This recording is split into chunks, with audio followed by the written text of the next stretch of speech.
আলাইকুম সবাইকে, আমি ইস্তিয়াক পিওসি থেকে তোমাদের সবাইকে ওয়েলকাম জানাচ্ছি।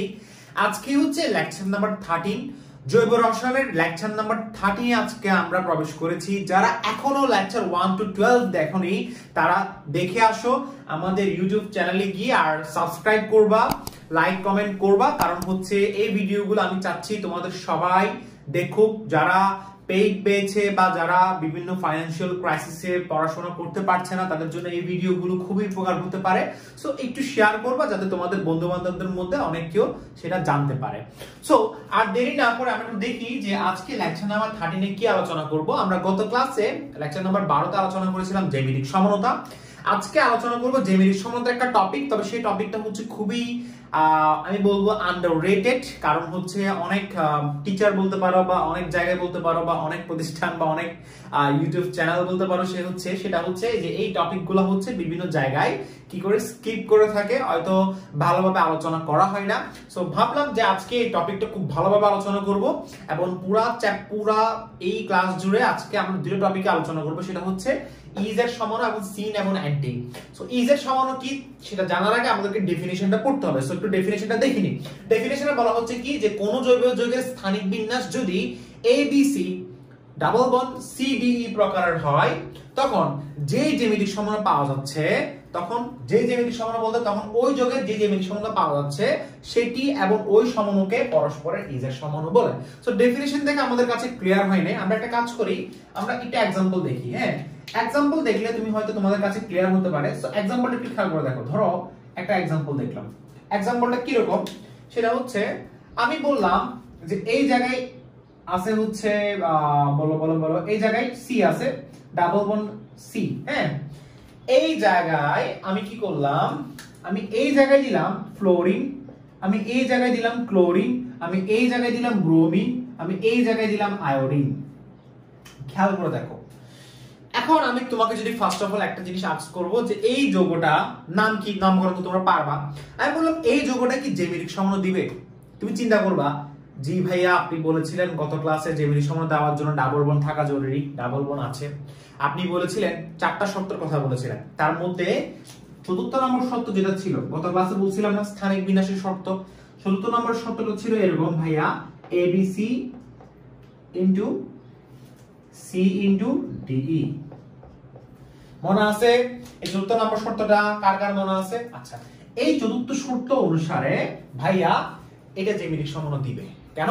কারণ এটা A B C double bond C D E দিচ্ছে। এখন প্রশ্ন হচ্ছে, এটা যদি জ্যামিতিক সমানু যদি দিয়ে থাকে, এটা যদি জ্যামিতিক সমানু যদি দিয়ে থাকে, তাহলে সিস এবং ট্রান্স কিভাবে নির্বাচন করব? প্রশ্ন জাগতে পারে। সিস এবং ট্রান্স, কোনটা সিস হবে কোনটা ট্রান্স হবে, কেমনে নির্বাচন করব? সো এটার জন্য হচ্ছে আমাদেরকে 3টা রুলস ফলো করতে হবে। আচ্ছা, তার আগে আমি তোমাকে একটু জানিয়ে দিই যে ইজেড যেটা বলা হচ্ছে না, ইজেড এর একটা অপর নাম আছে। অপর নাম বলতে যেটাকে বলা হয় পূর্ণরূপ। ইজেড এর একটা পূর্ণরূপ আছে, অর্থাৎ ফুল ফর্ম। ইজেড এর কি আছে? ফুল ফর্ম আছে। হ্যাঁ, ফুল ফর্মটা একটু দেখে নাও। ফুল ফর্মটা হচ্ছে অ্যান্টাজুজেন জুজামেলেন। ফুল ফর্মটা কি? অ্যান্টাজুজেন জুজামেলেন। ফুল ফর্মটা কি?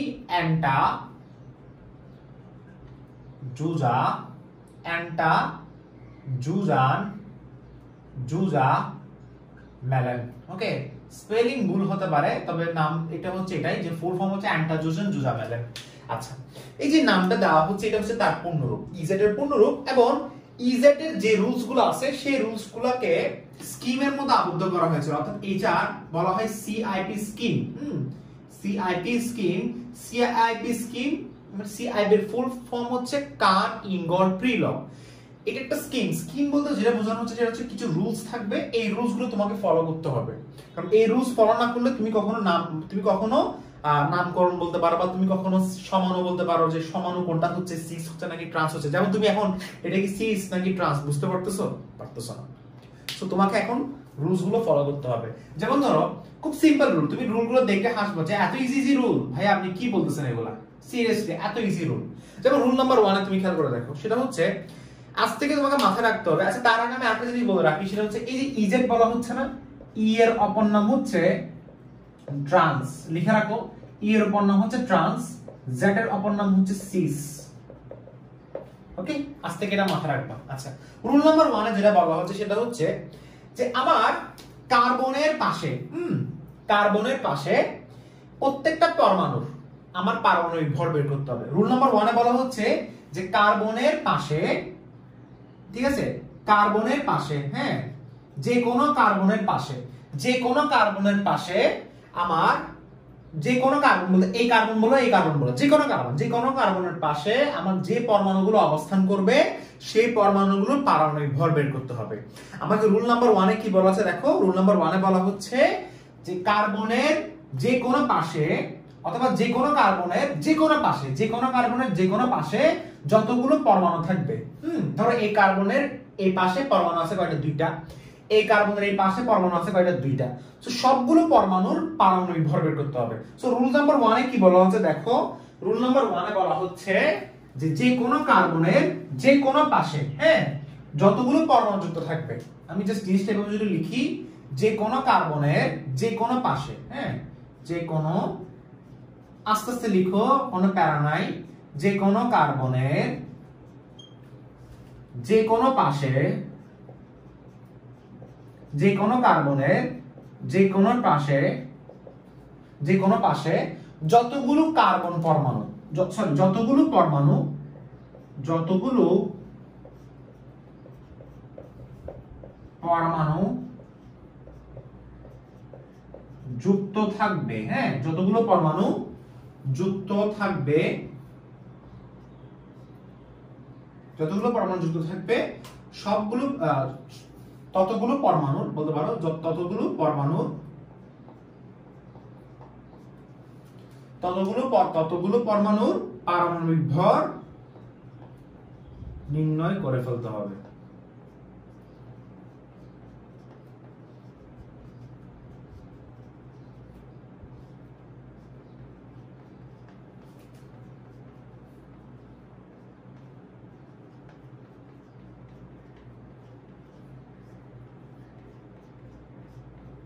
ওকে, যেমন ধরো এই যে এখানে কার্বনের পাশে যতগুলো পরমাণু থাকবে ততগুলো পরমাণু একটা এবং দুইটা, এখানে একটা এবং দুইটা, অর্থাৎ কার্বনের বাম পাশে আমি যদি এটাকে যদি 1 নাম্বার কার্বন ধরি, এটাকে আমি 2 নাম্বার কার্বন দিলাম, সো 1 নাম্বার কার্বনে কয়টা পরমাণু, দুইটা, 2 নাম্বার কার্বনে কয়টা পরমাণু, দুইটা, সো সবগুলো পরমাণুর পারমাণবিক ভর বের করতে হবে। Simple as that. তুমি খেয়াল করে দেখো, ব্রোমিনের ভর সবাই জানো কত, 80, আয়োডিনের ভর কত জানো, 127, তাই না? ঠিক সেম ভাবে তুমি ফ্লোরিনের ভর কত জানো, 19, এবং ক্লোরিনের ভর কত, 35.5, হ্যাঁ, এটা দেখা যাচ্ছে, একটু দেখি তো, দেখা যাচ্ছে, হ্যাঁ দেখা যাচ্ছে, ওকে, 35.5। এখন খেয়াল করে দেখো সবগুলো পারমাণবিক ভর বের করলাম। এখন আমি কি করব, কার্বনের যে কোনো এক পাশে, এখন তুমি যেটা করবে সেটা হচ্ছে কার্বনের যে কোনো এক পাশে, যে কোনো এক পাশে, যে কোনো এক পাশে যে পরমাণুটির,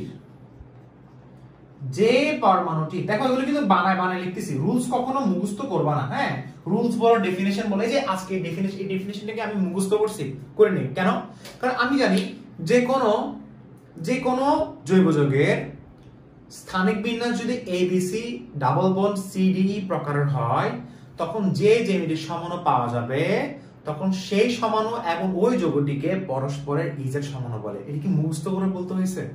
চিন্তা করে দেখো, তোমরা যে ডেফিনেশন মুখস্থ করো, দেখো এক্সাম্পল দেখে দেখে হচ্ছে তুমি ডেফিনেশন বের করে ফেলতে পারবা। বুঝা গেছে?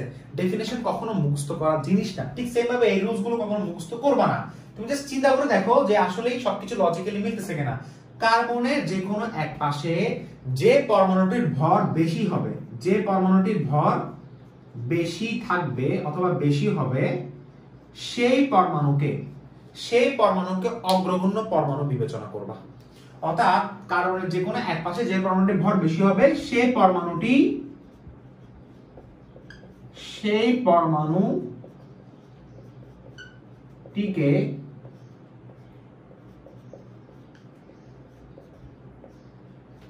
অগ্রগণ্য পরমাণু হিসেবে বিবেচনা করা হবে, অগ্রগণ্য পরমাণু ধরা হবে। হ্যাঁ, সেই পরমাণুটাকে অগ্রগণ্য পরমাণু ধরা হবে। একদম সহজ কথা। কিভাবে?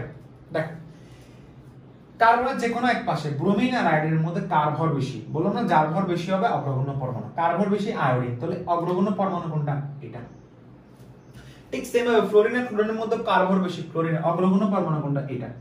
যদি অগ্রগণ্য পরমাণু, কি লিখলাম? যদি অগ্রগণ্য পরমাণু, যদি অগ্রগণ্য পরমাণু এবং অগ্রগণ্য পরমাণু, যদি অগ্রগণ্য পরমাণু মানে যদি অগ্রগণ্য অগ্রগণ্য অগ্রগণ্য অগ্রগণ্য মানে কি? যেটা সেম মানে যেটা হাই প্রায়োরিটি থাকবে অর্থাৎ যার ভর বেশি হবে সেটাকে বলা হয় অগ্রগণ্য পরমাণু। যদি অগ্রগণ্য অগ্রগণ্য সেম সাইডে অবস্থান করে অর্থাৎ একই পাশে অবস্থান করলে, কি বললাম? সেম সাইডে অবস্থান করলে, সেম সাইডে অবস্থান করলে সেই যে সমাণু পাওয়া যাবে সেটাকে বলবো, অর্থাৎ যে সমাণু বলতে পারো অথবা যে বিন্যাস পাওয়া যাবে সেই বিন্যাসটাকে বলা হবে সিস সমাণু। সিস সমাণু অথবা সিস সমাণুর একটা অপর নাম আছে, সেটাকে বলা হচ্ছে কি? বলো, এই যে একটু আগে লিখছিলাম না জেড সমাণু, নাম দেওয়া হয়েছে কি? জেড সমাণু। বুঝা গেছে? এখন দেখো আবার যদি অগ্রগণ্য অগ্রগণ্য অপোজিট সাইডে অবস্থান করে, যদি তারা একটা কথা লিখলাম, যদি তারা মানে সেম অগ্রগণ্য অগ্রগণ্য অপোজিট সাইডে অবস্থান করলে, কোন সাইডে? অপোজিট সাইডে অবস্থান করলে, অপোজিট সাইডে অবস্থান করলে তার নাম কি হবে? তার নাম হবে ট্রান্স। হ্যাঁ, ট্রান্স। এখন ট্রান্সের অপর নামটি কি? ট্রান্সের অপর নাম হচ্ছে ই সমাণু। মনে থাকবে ট্রান্সের অপর নামটা কি? ই সমাণু। খুবই সিম্পল না? ই সমাণু। অনেককে মনে করে থাকো যে ভাই ট্রান্সের অপর নাম হবে জেড, না, সিরিয়ালি অনেককে মনে করে জেড হবে। রিমেম্বার ই এর অপর নাম হচ্ছে কি? ট্রান্স, আর জেড এর অপর নাম কি? সিস। সো রুল নাম্বার 1 লেখা শেষ। সবার লেখা শেষ? সবাই পজ করে লিখে ফেলো, পজ করে। 1 2 3। ওকে, বুঝে ফেলতেছি। আমাদের এখন শেষ হচ্ছে কি? Rule number 1। So rule number 2 তে চলে আসি। রুল নাম্বার 2 রুল নাম্বার 2 তে যেটা বলা হচ্ছে, যদি কার্বন পরমাণুর সাথে কোনো মূলক যুক্ত থাকে, কি বলা হচ্ছে দেখো, যদি কোনো কার্বন পরমাণুর সাথে, তো যদি কার্বন পরমাণুর সাথে কোনো মূলক যুক্ত থাকলে, কি বললাম? কোনো মূলক যুক্ত থাকলে, হ্যাঁ, যদি কার্বন পরমাণুর সাথে কোনো, আমি আবার বললাম, যদি কার্বন পরমাণুর সাথে কোনো মূলক যুক্ত থাকলে তখন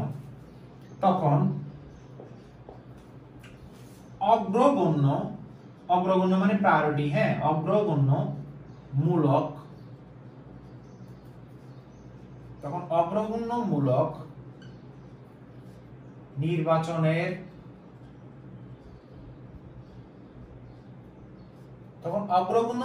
নির্বাচনের ক্ষেত্রে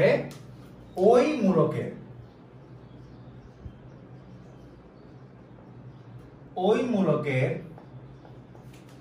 প্রথম পরমাণুর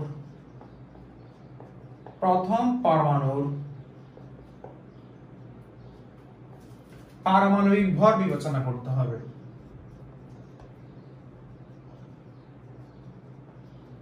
পারমাণবিক ভর বিবেচনা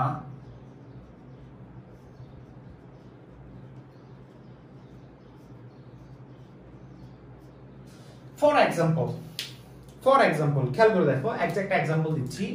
ধর আমি এখানে কার্বন কার্বন ডাবল বন্ড দিলাম, হ্যাঁ, দিছি। দেওয়ার পরে আমি এই জায়গায় দিলাম হচ্ছে, ধরো আমি দিলাম হচ্ছে এই জায়গায় H দিলাম, এই জায়গায় আমি দিলাম OH। ওকে, আচ্ছা দাঁড়াও, ওয়েট করো। ওকে, আচ্ছা এই জায়গায় দিলাম আমি ঠিক সেম ভাবে ক্লোরিন, এই জায়গায় দিলাম ব্রোমিন। হ্যাঁ, এখন কি হতে পারে? কোন যদি মূলক যদি কানেক্টেড থাকে, সেই মূলকটাকে কেমনে দেখবো? যেমন এর আগে পর্যন্ত ছিল পরমাণু, এখন হচ্ছে মূলক। মূলক বলতে OH একটা মূলক। এই মূলকের ক্ষেত্রে তোমাকে যে জিনিসটা দেখতে হবে সেটা হচ্ছে যে প্রথম পরমাণু, মূলকের প্রথম পরমাণু কোনটা? এটা। প্রথম পরমাণুর পারমাণবিক ভর কাউন্ট করতে হবে। যেমন খেয়াল করে দেখো, এখানে প্রথম পরমাণুর পারমাণবিক ভর কাউন্ট করব এবং সেটা অনুসারে হিসাব করে আমি হচ্ছে কি অগ্রগণ্য বিবেচনা করব।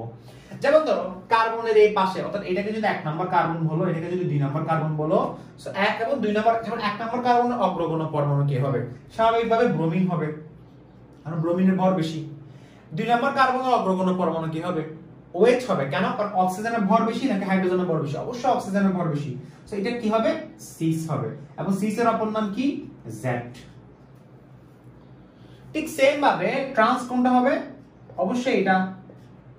OH টা উপরে যাবে, H টা নিচে আসবে, কারণ অগ্রগণ্য অগ্রগণ্য, যেমন স্টার চিহ্ন দিচ্ছে অগ্রগণ্য। হ্যাঁ, ঠিক একইভাবে এটা ক্লোরিন ছিল, এটা হচ্ছে ব্রোমিন এবং স্টার চিহ্ন দিছি। সো অগ্রগণ্য পরমাণু যদি অপোজিট সাইডে অবস্থান করে, কি বললাম? অপোজিট সাইডে যদি অবস্থান করে তাহলে সেটা হবে ট্রান্স। সেটা কি হবে? ট্রান্স হবে। সো লিখে রাখো ট্রান্স। ট্রান্সের অপর নাম কি? ই। বুঝা গেছে? ক্লিয়ার? আশা করি তোমার রুল নাম্বার 2 ও ক্লিয়ার হয়ে গেছে। রুল নাম্বার 3 দেখো। সো রুল নাম্বার 3 আরো বেশি ইজি, আরো বেশি ইজি। একটু করে দেখলে বুঝবা। এখন থেকে যে কোনো মূলক থাকলে মূলকের প্রথম পরমাণুটা দেখবা, মূলকের প্রথম পরমাণুটা দেখবা। যেমন ধরো এরকমও হতে পারে যে মূলক বলতে যেমন এরকমও হতে পারে, সেটা হচ্ছে কি যে এই জায়গায় দিলাম O, এই জায়গায় দিলাম CH3, এরকম থাকতে পারে না? এটা একটা মূলক না, ইথার মূলক না এটা। তো এই মূলকের প্রথম পরমাণুটা দেখবা। হ্যাঁ, প্রথম পরমাণুর মধ্যে কার ভর বেশি? অবশ্য ক্লোরিনের ভর বেশি, সো ক্লোরিন স্টার চিহ্ন। এখন খেয়াল করে দেখো, এটা তখন হয়ে যাবে কি? সিস। না, এটা হয়ে যাবে ট্রান্স। এই জায়গায় ধরা গিয়ে গেছে। এবং ট্রান্সের অপর নাম কি? ট্রান্সের অপর নাম হচ্ছে কি বলো? এই যে একটু আগে বলছিলাম Z হচ্ছে সিস, ট্রান্স হবে E, ট্রান্স হবে E। আর এটা হয়ে যাবে কোনটা? সিস। কোনটা? যেমন খেয়াল করে দেখো, এখানে আমি কি দিছিলাম? OCH3 দিছিলাম না? So OCH3। হ্যাঁ, সো এটা স্টার চিহ্ন ছিল নাকি এটা স্টার চিহ্ন ছিল? কোনটা? এটা স্টার চিহ্ন ছিল। ওকে, বুঝা গেছে? আচ্ছা, এখানে স্টার চিহ্ন কোনটা ছিল? এটা, তাই না? এখন খেয়াল করে দেখো, সেটা হচ্ছে যে এর আগে ছিল ট্রান্স, তাহলে OH টা কি ছিল? OH টা কি ছিল? নিচে ছিল না? সো ট্রান্স হয়ে গেছে। এখন এটা উপরে উঠে গেছে, তাহলে এটা কি হয়ে যাবে? সিস হয়ে যাবে। কারণ খেয়াল করে দেখো যে এখানের মধ্যে কোনটার ভর বেশি হবে? ক্লোরিনের ভর বেশি নাকি অক্সিজেনের ভর বেশি? অবশ্যই ক্লোরিনের ভর বেশি। আর এখানের মধ্যে কার ভর বেশি? অবশ্যই OH এর ভর বেশি হবে। সো OH হচ্ছে আবার কি? অগ্রগণ্য। অগ্রগণ্য অগ্রগণ্য অপোজিট সাইডে অবস্থান করে, নাম কি হবে? ট্রান্স। এখন অগ্রগণ্য অগ্রগণ্য পাশাপাশি অবস্থান করে, তার নাম কি হবে? সিস। সো হবে সিস, যার নাম হচ্ছে Z সমাণু। আজ থেকে Z আর E সমাণু কি কখনো ভুলবা?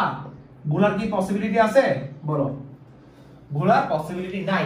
তো এখন দেখো রুল নাম্বার 3 তে খেয়াল করো। রুল নাম্বার 3 তে কি বলা হচ্ছে? বলা হচ্ছে যদি কার্বনের সাথে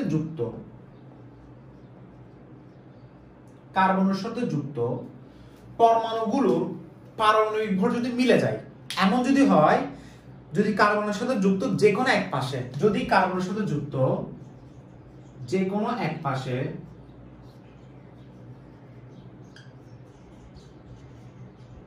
যদি কার্বনের সাথে যুক্ত যে কোনো এক পাশে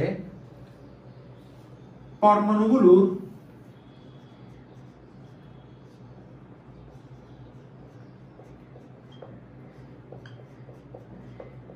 পারমাণবিক ভর মিলে যায়। হ্যাঁ, অনেক সময় দেখবো যে মিলে গেছে। যেমন ধরো মিলে গেলে কি করবা? আগে ফার্স্টে দেখো কেমনে মিলতেছে, খেয়াল করে দেখো। মাঝে মাঝে এরকম দেখবা, কি এরকম দেখবা? দেখো আমি এই জায়গায় দেখাচ্ছি। মাঝে মাঝে এরকম দেখবা যে কার্বন কার্বন ডাবল বন্ড দিছে না? মাঝে মাঝে এরকম দেখবা OH, দেখছো এরকম। হ্যাঁ, আবার দেখো নাইট্রোজেন দিছি, আমাকে বলো নাইট্রোজেনের হাত কয়টা? স্যার নাইট্রোজেনের হাত হচ্ছে 3টা। সো একটা হাত আমি এখানে দিলাম, একটা হাত এখানে দিলাম, একটা হাত আমি এখানে দিলাম, একটা হাত আমি এখানে দিলাম। নাইট্রোজেনের হাত কয়টা? 3টা। সো এই জায়গায় হাইড্রোজেন দাও, এই জায়গায় হাইড্রোজেন দাও। ওকে, এই জায়গায় CH3 দাও, এই জায়গায় CH3 দাও। দেখছো? এখন তুমি কি করবা? তো বলো যে যদি কার্বনের সাথে সরি যে বলেছে কার্বনের সাথে অথবা কার্বনের যে কোনো এক পাশে, এটা ঠিক হইছে, এটা এরকম হবে। দেখো যদি কার্বনের যে কোনো এক পাশে পরমাণুগুলো পারমাণবিক ভর যদি মিলে যায়, দেখছো যে কোনো এক পাশে দেখো পরমাণুগুলো পারমাণবিক ভর মিলে গেছে। নাইট্রোজেনের পারমাণবিক ভর সেম, নাইট্রোজেনের পারমাণবিক ভর সেম। অক্সিজেনের পারমাণবিক ভর সেম, অক্সিজেনের পারমাণবিক ভর সেম। তখন কি করবা? তখন ওই পরমাণুগুলো, তখন যেমন হ্যাঁ ঠিক আছে, তখন ওই পরমাণুগুলোর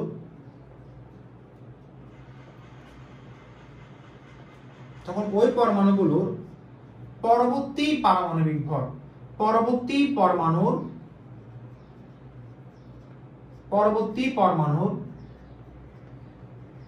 পারমাণবিক ভর, পরবর্তী পরমাণুর পারমাণবিক ভর বিবেচনা করতে হবে। পারমাণবিক ভর বিবেচনা করতে হবে। অর্থাৎ এখানে যেতগুলো পরমাণু আছে না, এই পরমাণুর পরবর্তী পরমাণুর পারমাণবিক ভর বিবেচনা করতে হবে। যেমন খেয়াল করে দেখো, যেমন আমি ডান পাশেরটা শুরু করি। অক্সিজেনের পরবর্তী পরমাণুকে হাইড্রোজেন, এটা পরবর্তী পরমাণুকে কার্বন। আমাকে বলো কার ভর বেশি, কার্বন নাকি hydrogen? I think you got the answer. তো এটা হচ্ছে অগ্রগণ্য পরমাণু। কোনটা? এটা ইথান মূলকটা। ঠিক সেম ভাবে এটা এমিন মূলক আর কি। এমিন মূলকের মধ্যে এটা অগ্রগণ্য পরমাণু কোনটা হবে বলো? এটা নাকি এটা? তোমাকে বলছিলাম পরবর্তী পরমাণুর ভর দেখবা। নাইট্রোজেনের পরবর্তী পরমাণুকে হাইড্রোজেন, পরবর্তী পরমাণুকে মিথাইল। সো খেয়াল করে দেখো কার বেশি, কার্বনের ভর বেশি নাকি হাইড্রোজেনের ভর বেশি? অবশ্যই কার্বনের ভর বেশি। সো এখন অগ্রগণ্য পরমাণু চিহ্নিত হয়ে গেছে না? শেষ। অর্থাৎ পরবর্তী পরমাণুর মধ্যে যার পারমাণবিক ভর বেশি সেটা অগ্রগণ্য পরমাণু। অগ্রগণ্য পরমাণু কোনটা? এটা। এখন এই অগ্রগণ্য পরমাণু পাশাপাশি না, একই পাশে না? आंसर কি হবে? 6 অথবা Z। ট্রান্স কোনটা হবে? ট্রান্স হবে এটা। কার্বন কার্বন ডাবল বন্ড দাও। এবার একটা কাজ করো, AOCH3 এটা দাও, OH, এরপর এটা দাও। এখানে খেয়াল করে দেখো, সেটা হচ্ছে যে নাইট্রোজেন দিছো, নাইট্রোজেন দাও,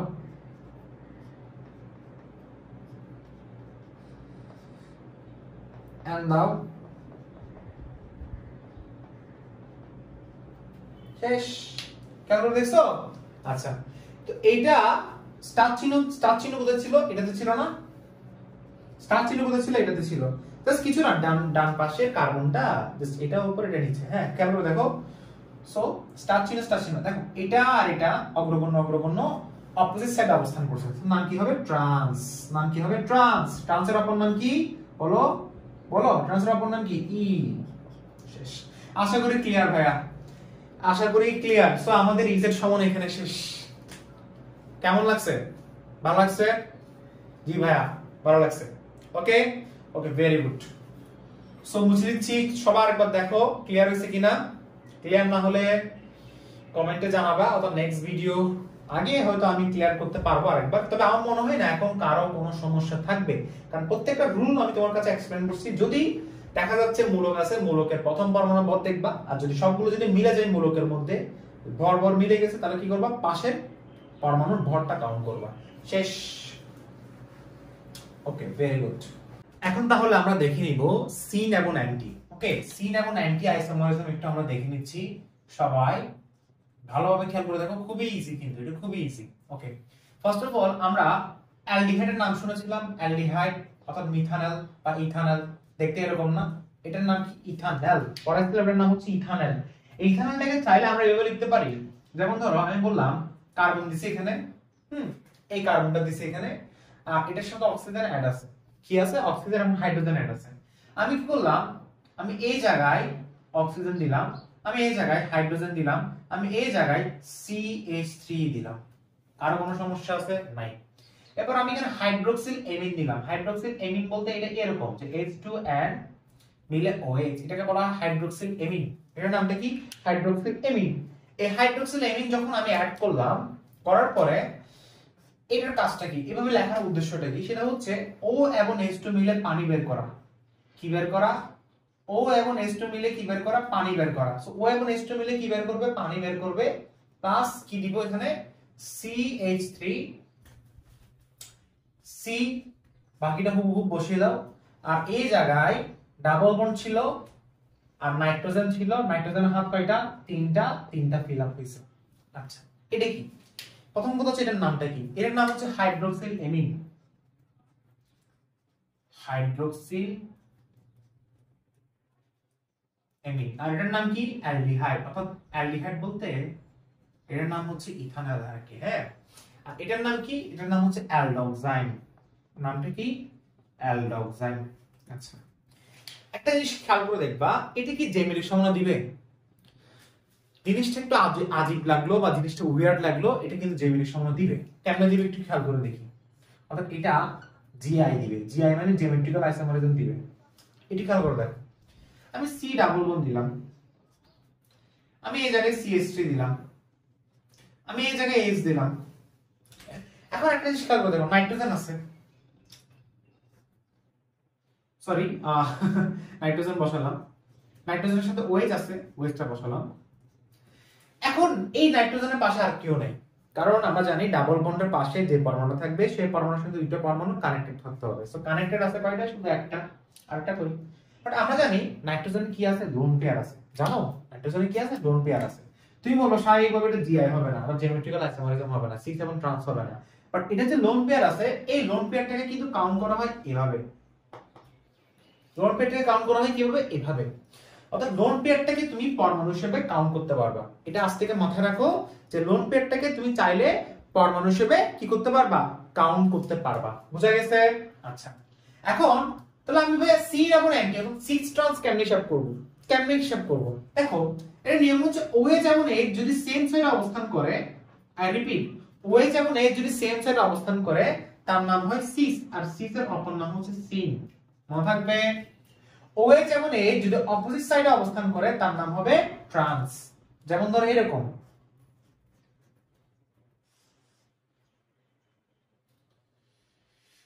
ধরো, হ্যাঁ দেখো, খেয়াল করে দেখো,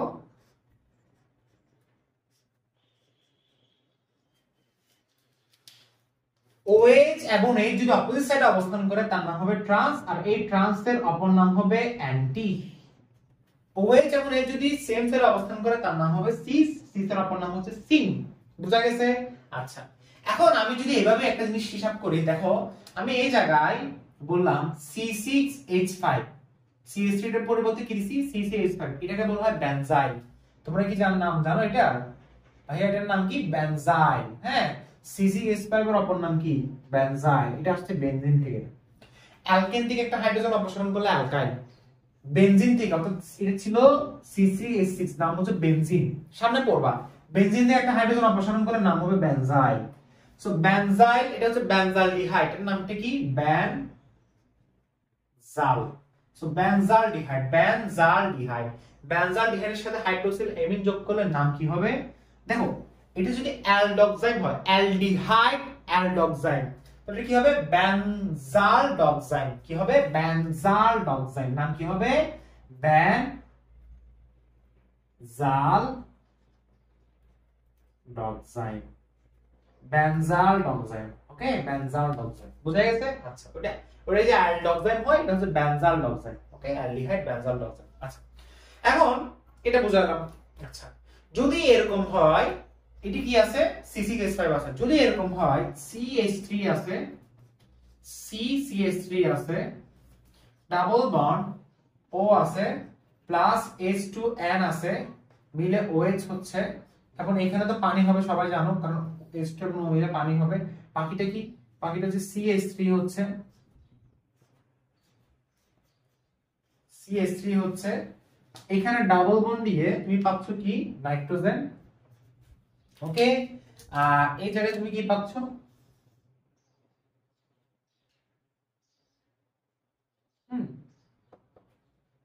আর এই জায়গায় কি পাচ্ছ? OH। OH পাবা, তাই না? আচ্ছা, এটা কি আমার সিন এবং নাইট্রোজেন জেমিলিক সমন্বয় দিবে? आंसर হচ্ছে দিবে না। বড় একটা ক্রস দাও, ক্রস দাও, দিবে না। কেন? কারণ জেমিলিক সমন্বয়ে একটা শর্ত ছিল যে কার্বনের একই পাশে সেম পরমাণু থাকা যাবে না।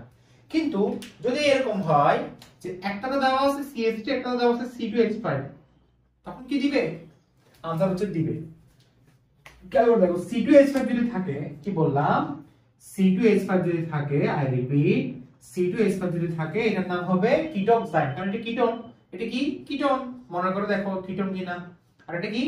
Hydroxyl amine. এখন এটার নামটা কি হচ্ছে বলো? কিটোক্সাইড। এটার নাম কি হচ্ছে? কিটোক্সাইড। এটা কি সি স্ট্রংস দিবে, মানে C90 দিবে? অবশ্যই দিবে। কেমনে? খেয়াল করে দেখো, খেয়াল করে দেখো সবাই। ফার্স্ট অফ অল এটা OH এবং H তো নাই, কিভাবে দেখবো? এটার নাম কিন্তু দুইটা হবে। একটা নাম কি হবে দেখো, আমি বললাম একটা নাম, এটার নাম কি হবে? একটা নাম হবে সিন লিখো, ফার্স্ট সিন লিখো। OH এর সেম সাইডে অবস্থান করতেছে কে? ইথাইল না? নাম হবে সিন ইথাইল। আর এটা কি? মিথাইল। এর নামটা কি? কিটোক্সাইন। সো লিখো কিটোক্সাইন। বুঝা গেছে?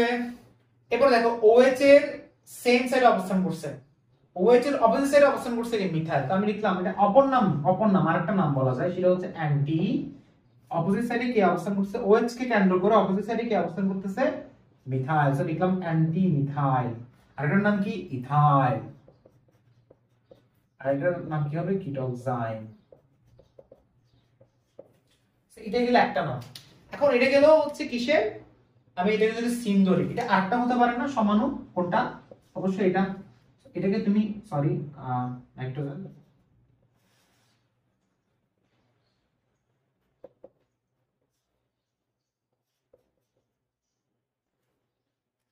বুঝা গেছে? আচ্ছা এই জায়গায় এটাকে দাও C2H5,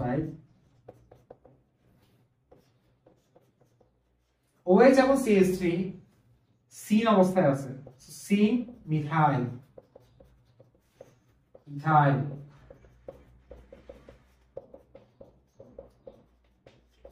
এরপরে অ্যান্টি যদি লিখি অপর নাম অ্যান্টি, অ্যান্টি কোন অবস্থায় আছে? OH এর অ্যান্টি অবস্থায় কি আছে? Ethyl. So anti ethyl methyl. Methyl হচ্ছে নিচেটা লিখো, এরপর লিখো কিটোক্সাইন। শেষ। বুঝা গেছে? ক্লিয়ার? সো দেখো দুইটার নাম কি সেম লাগতেছে? Syn ethyl methyl, syn methyl ethyl, anti methyl ethyl, anti ethyl methyl. অর্থাৎ এটা নাম হচ্ছে দুইটা হতে পারে, এটার নামও দুইটা হতে পারে। সো এটাই হলো সিন অ্যান্টি। আশা করি clear. Syn anti normally OH এবং H দিয়ে বিবেচনা করা হয়, তবে যেখানে OH এবং H থাকবে না সেখানে দুইটা নাম হবে। বুঝা গেছে? সো আমাদের লেকচার নাম্বার 12 13 এ আমাদের এটাই পড়া ছিল। লেকচার নাম্বার 14 এ আমরা আস্তে আস্তে আলোক সমাণু পড়ব।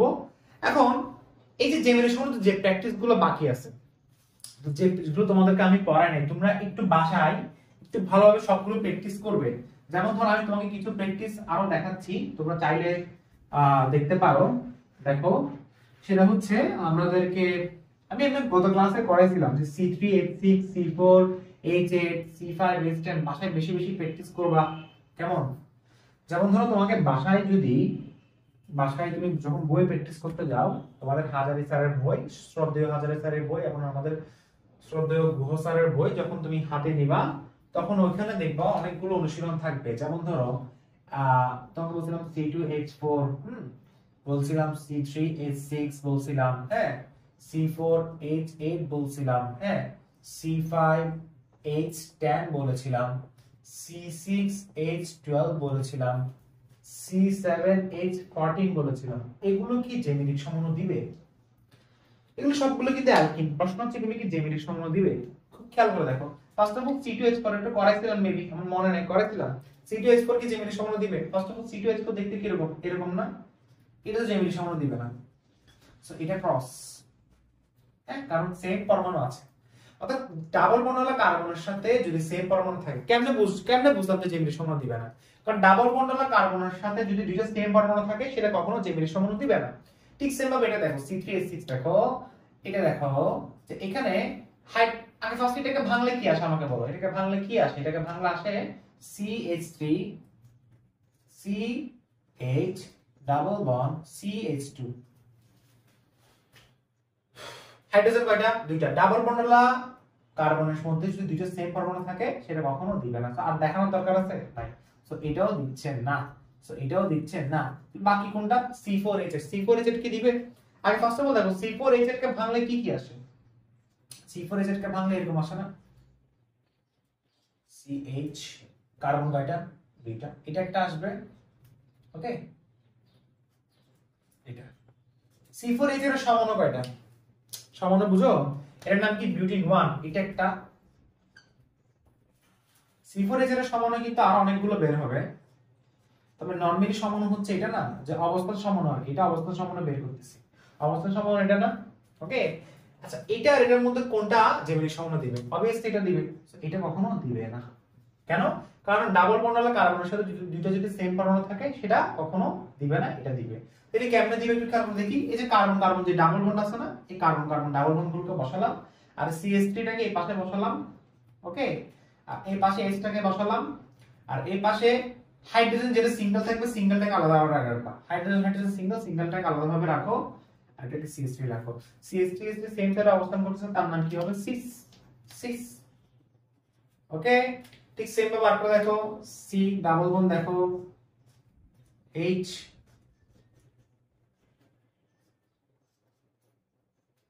H, তার নামটা কি হবে? ট্রান্স হবে। তার নামটা কি হবে? ট্রান্স হবে। সিস সমানো ট্রান্স সমানো। পুরো নামটা লিখতে পারবা? পুরো নামটা লিখে ফেলো। এটা পুরোটার নাম কি? যেমন নাম্বারিং করো 1 2 3 4, সে 1 2 3 4 করো, পারবা তো?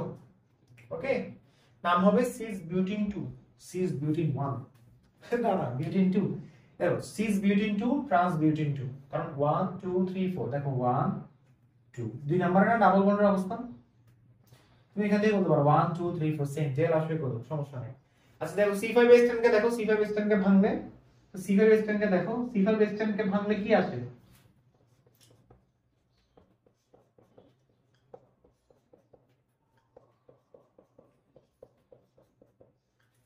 এটা পদম সমান অবস্থান সমান বের করো, এটা একটা, এই একটা পাইছি। এরপর দুই নাম্বার দেখি,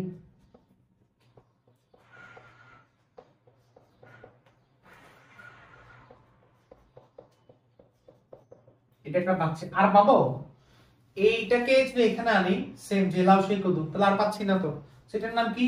1 2 3 4 5, 1 2 3 4 5, প্যান্টিন 1 প্যান্টিন 2। কোনটা দিবে? এটা কখনো দিবে? দিবে না। সো এটাকে ক্রস দাও। দিবে কোনটা? এটা। এখন কিভাবে সাজাবো C7 ট্রান্স? খুবই সিম্পল, কার্বন কার্বন ডাবল বন্ডটাকে বসাও, আর এই হাইড্রোজেন হাইড্রোজেন সিঙ্গেল আছে না, সিঙ্গেলটাকে এই পাশে রাখো একটা, আর এই পাশে নিচে বসাও, নিচে নিচে বসাও দাও। সিঙ্গেল মানুষকে পাত্তা দিব না, আমরা কাপল গুলোকে পাত্তা দিব। তো কাপল গুলো যারা আছে, কাপল গুলোকে এদিকে আসো, তাদেরকে পুরস্কারিতে বসাও। আর এখানে কয়টা আছে? কার্বন দুইটা আছে, আর হাইড্রোজেন আছে কয়টা? 5টা। খেয়াল করে দেখো, হাইড্রোজেন 3 এবং 2 হলো 5, কার্বন আছে 2টা, শেষ। ইজিলি। তো এটা যদি সিন হয়, সরি এটা যদি সিস হয়, ট্রান্স কোনটা হবে? ট্রান্স হবে এটা, কার্বন কার্বন ডাবল বন্ড দাও, এই জায়গায় আছে H, এই জায়গায় আছে CH3, এই জায়গায় আছে C2H5, এই জায়গায় আছে H। এটাকে বলা হচ্ছে ট্রান্স। ট্রান্স লিখে ফেলো, শেষ। এইভাবে করবা সবগুলা। ঠিক কিভাবে CCH12 টা খেয়াল করতে হবে। CCH12 কিভাবে লিখবো? কয়টা সমাণু বের হবে?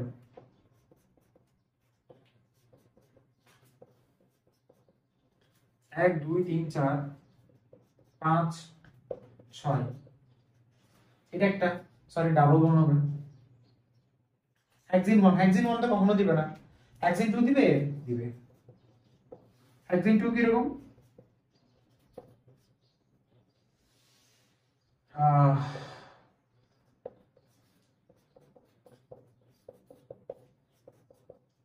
1 2 3 4 5 6, ঠিক সেম ভাবে দেখো,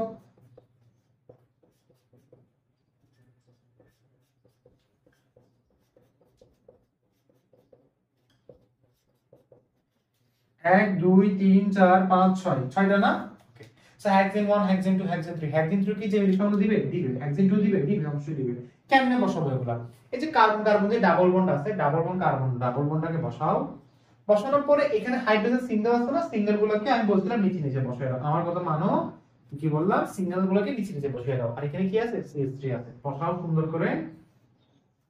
আর এই জায়গায় কি আছে? হাইড্রোজেন বসিয়েছি, তাহলে এখানে কার্বন কয়টা? একটা দুইটা তিনটায় দেখো, একটা দুইটা তিনটা। হাইড্রোজেন কয়টা? তিনটা, পাঁচটা, 7টা। সাম বসাম C3H7, C3H7।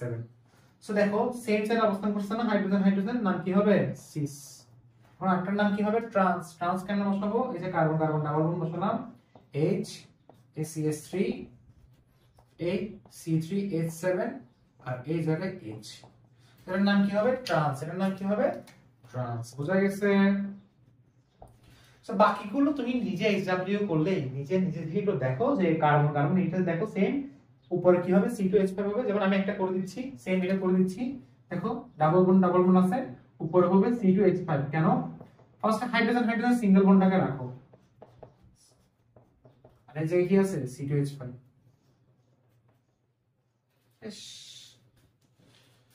as simple as that. So এটা হবে 6 এবার ট্রান্সফার বের করো তো শেয়ার করে দিবা ঠিক সেভাবে C7H14 করে ফেলবা সো এটা বাসায় তোমাদের জন্য SW ওকে সো এইভাবে সবগুলো হচ্ছে তোমাকে জ্যামিতিক সমন্বয় দেখতে হবে কোনটা জ্যামিতিক সমন্বয় দিচ্ছে কোনটা দিচ্ছে না বোঝার সিস্টেম হচ্ছে এইভাবে সো আমি অ্যাপ্লিকেশন দেখালাম আমি কনসেপ্ট বলে দিলাম এখন আমি কোশ্চেনের জাস্টটা তোমাদেরকে শিখিয়ে দিলাম সো তোমরা সবাই লেকচার নাম্বার 13 দেখে ফেলবা নোট করে ফেলবা আর লেকচার নাম্বার 14 থেকে আমাদের আরো সমস্যা শুরু আসসালামু আলাইকুম ভালো থাকবা ওকে